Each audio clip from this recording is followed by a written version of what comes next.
Okay, I'm going to show you in this video how to prevent this Maytag wash's hinge from breaking the plastic that's on this side of the lid.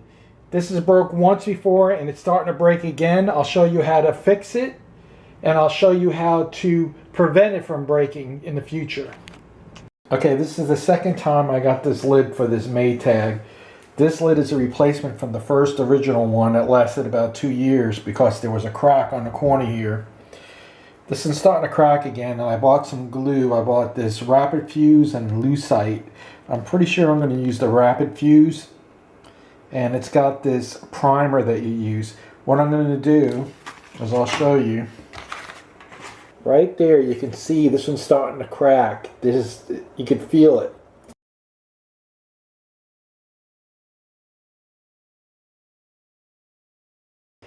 So what I'm going to do is I'm going to use this DAP Rapid Fuse that says it'll glue any plastic.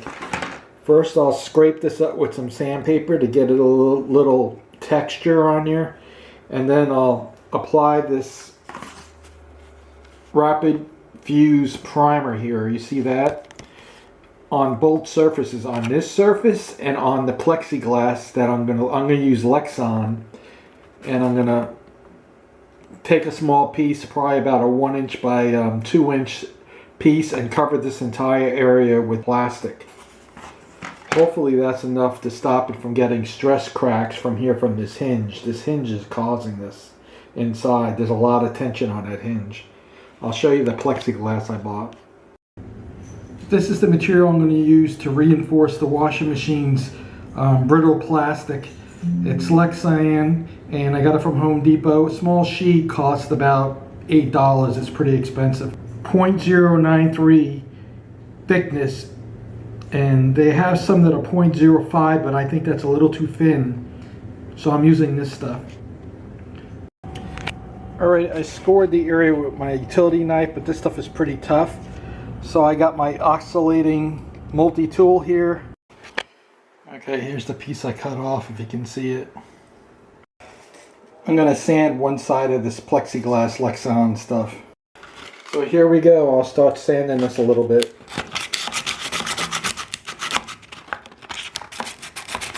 Just roughing it up a little bit so it has a little tacky. That glue's got some kind of primer that I shouldn't really have to do this, but I'm going to do this as well. And here's the results of sanding. Okay, I had pre-tested the lid with this thickness and it seemed to close. Hopefully it's not too thick. I'm going to apply this DAP primer to it. You can see it there. I'll apply it to both the piece I'm gluing and the new plexiglass reinforcement piece that I scraped up with the sandpaper. And then you wait about a minute, I think, and then you can put the other material on here. I'm going to get a little clamp too. I'm going to clamp it slightly. So I got this really small low pressure clamp. I don't want to put too much pressure on it because this stuff is so brittle. By the way, I'm wearing gloves. I don't want this stuff on my fingers. It's hard to come off. I also put glue around the edges because where I scraped with the sandpaper was a little bit rough and I wanted to make sure it was protected as well. If I have to, I'll put epoxy around the edges to strengthen it. You could also put rivets in there, but the rivets will make the hole and the hole maybe get weak. That's worst case. I guess you could put rivets in there, but I might want to put epoxy around the edges of the plastic. That way it's totally sealed. Okay, this is the final product at the end. It seems to be dried up really well. Hopefully it's strong enough not to break anymore.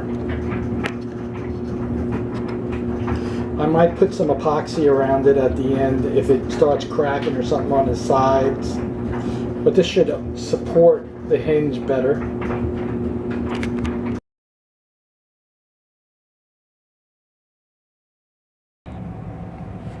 Alright, this is the original Maytag washer lid that broke, that I replaced.